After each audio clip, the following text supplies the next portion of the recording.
বাংলাদেশ জামাত ইসলামী মেহেরপুর জেলার সম্মানিত সংগ্রামী আমির জনাব হযরত মাওলানা তাজউদ্দীন খান সাহেব বক্তব্য নিয়ে আসছেন। আমাদের মেহেরপুর জেলার প্রিয় অভিভাবক মাওলানা তাজউদ্দীন খান সাহেব।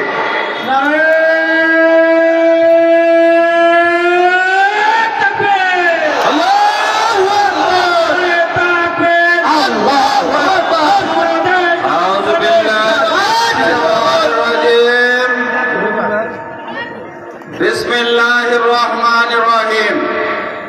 গাংনী উপজেলা কর্তৃক আয়োজিত আজকের এই কর্মী সম্মেলন, সম্মানিত পরিচালক, সম্মানিত সভাপতি, আজকের এই কর্মী সম্মেলনের সম্মানিত প্রধান অতিথি, বাংলাদেশ জামাত ইসলামী কেন্দ্রীয় নির্বাহী পরিষদ সদস্য, যশোর কুষ্টিয়া অঞ্চলের সম্মানিত পরিচালক, সম্মানিত মেহমান জনাব মুবারক হুসেন, বিশেষ অতিথি হিসাবে আছেন অঞ্চলের সম্মানিত অঞ্চল টিম সদস্য ডক্টর আলমগীর বিশ্বাস, জেলা উপজেলার সম্মানিত নেতৃবৃন্দ, দিনী কাফেলার সাথী ভাইরা, আসসালামু আলাইকুম ওয়া রাহমাতুল্লাহি ওয়া বারাকাতুহু। আল্লাহর শুকরিয়া, রাসূল পাক সাল্লাল্লাহু আলাইহি ওয়াসাল্লামের প্রতি দরুদ এবং সাহাবে আজমাইনদের আত্মার মাগফিরাত কামনা করে আমরা সেই বাংলাদেশ জামাত ইসলামীর লোক যাদেরকে 17টি বছর যাবত রাজাকারের উপাধি দেওয়া হয়েছিল, আমরা সেই জামাত ইসলামের লোক 17টি বছর যাদেরকে ধর্ষক বলা হয়েছিল, খুনি বলা হয়েছিল, স্বাধীনতা বিরোধী বলা হয়েছিল, দেশ বিরোধী বলা হয়েছিল, এদেশের আপামর জনগণ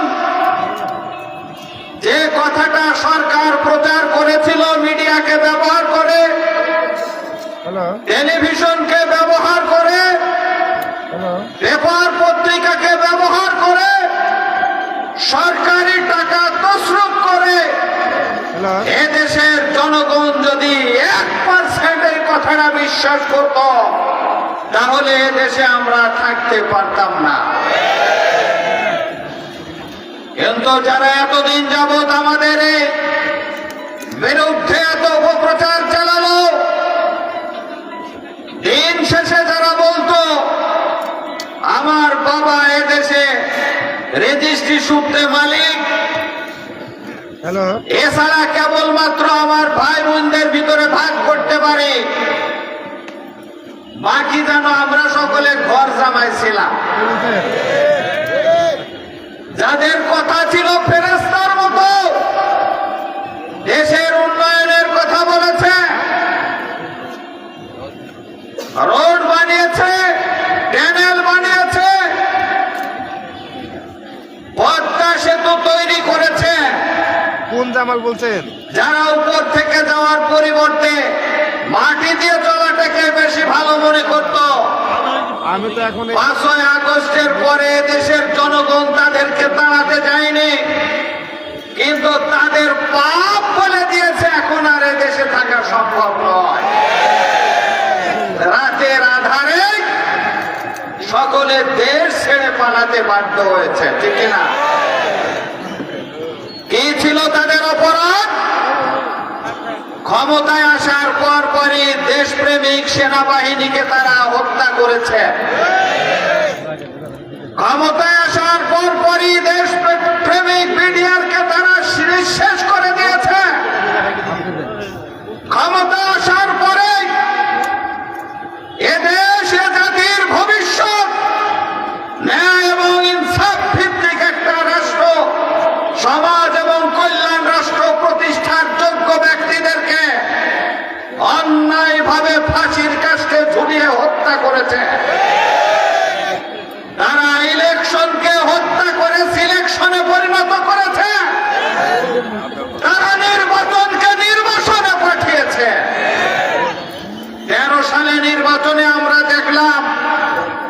14 সালের 5 জানুয়ারিতে সারা পৃথিবীতে যে ইতিহাস নেই, অর্ধেকেরও বেশি পার্লামেন্টারি সদস্য 154 জন বিনা প্রতিদ্বন্দ্বিতায় নির্বাচিত হয়েছে। এত যোগ্য ব্যক্তি, বোঝা গেল কিনা? দিন শেষে ইমাম সহ পালিয়েছে। সম্মানিত ভাইয়েরা, 18 সালে এসে তাদের নিয়োগ করা পুলিশ বাহিনী, তাদের নিয়োগ করা আর্মি ছিল, তাদের প্রিজাইডিং অফিসার, পোলিং অফিসার, কিন্তু সকাল পর্যন্ত ভরসা করতে পারিনি। রাতারাতি ব্যালট কেটে ভরে একটা রেজাল্ট নিয়েছিল, ঠিক কিনা? 24 সালে এসে বিরোধী দল না যাওয়াতে নিজেরাই দামি প্রার্থী দিয়ে বিশ্বকে বুঝাইতে চেয়েছিল ভোট খুব ভালো হচ্ছে, কিন্তু এদেশের আপামর জনতা মেনে নেয়নি তাদের এই দুঃশাসনকে। এদেশের আপামর জনতা মেনে নেয়নি তাদের বিদেশে টাকা পাচার করে দেশটাকে শেষ করাকে। আমরা দেখেছি 28 লক্ষ কোটি টাকা তারা বিদেশে পাচার করেছে। আমাদের মাথা পিছু ঋণ রেখে গেছে 1 লক্ষ টাকা করে। এই সেই ঋণকে আমাদের এখন টানতে হচ্ছে। সম্মানিত ভাইয়েরা, স্বাধীনতার পক্ষ বিপক্ষ করে দেশটাকে তারা ডিভাইডেড করে রেখেছিল। এদেশের একক কর্তৃত্ব, নেতৃত্ব কেবলমাত্র আওয়ামী লীগ ছাড়া আর কেউ দিতে পারবে না। কিন্তু এই লম্বা সময়ের ভিতরে তারা নির্বাচন দিতে পারেনি সুষ্ঠুভাবে একটা। কেন? এদেশের জনগণ তাদেরকে মেনে নেয়নি।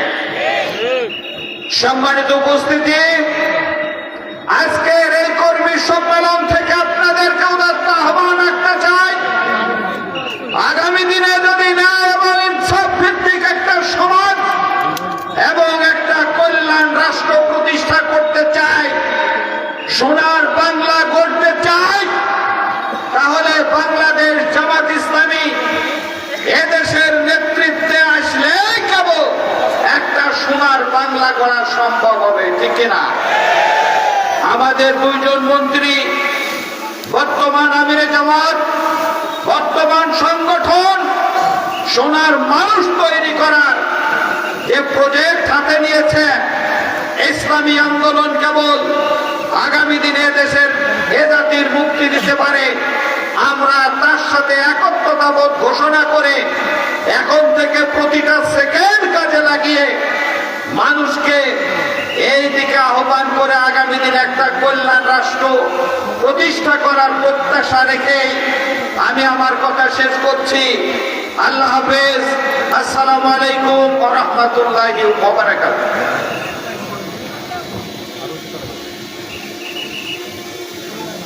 এই পর্যায়ে বক্তব্য নিয়ে আসছেন বিশেষ অতিথির বক্তব্য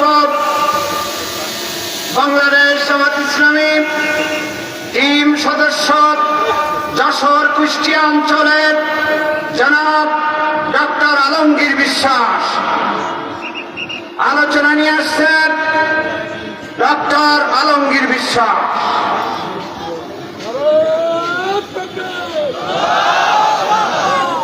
আসসালামু আলাইকুম ওয়া রাহমাতুল্লাহ। আলহামদুলিল্লাহ, সম্মানিত সভাপতি, প্রধান অতিথিবৃন্দ, আমার প্রাণ প্রিয় সংগঠনের সাথী বন্ধুরা, বক্তব্য দীর্ঘ নয়, আমি আমাদের দায়িত্বশীলের 2টি কথা স্মরণ করে দিয়ে আমার বক্তব্য শেষ করতে চাই। আল্লামা দেলোয়ার হোসেন সাঈদী বলেছিলেন, এই জালেম শাহী যেভাবে ইসলামের উপরে, ইসলামী আন্দোলনের উপরে অত্যাচার, নির্যাতন, জুলুম করছে, তার প্রতিদান এদেশের তৌহিদাই জনতা যদি একবার ধাক্কা দেয় তাহলে দিল্লিতে পড়তে হবে।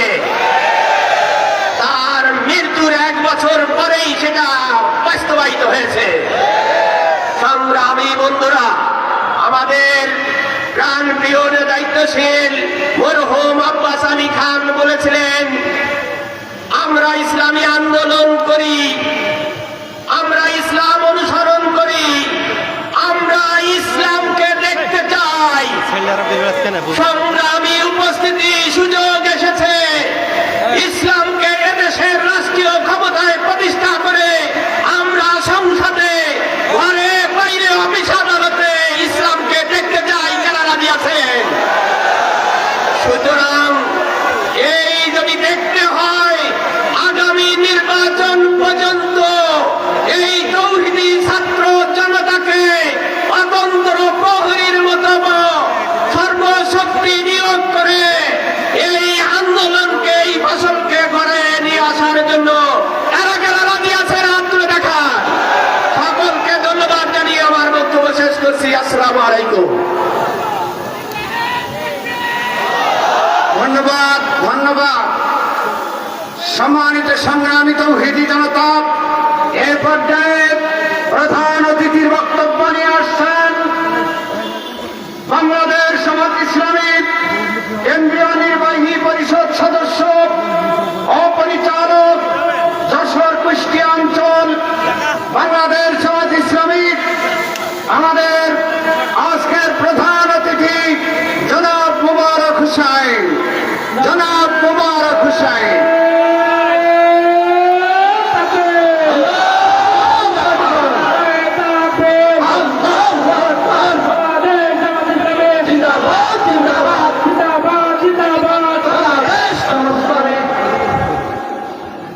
بسم الله الرحمن الرحيم الحمد لله رب العالمين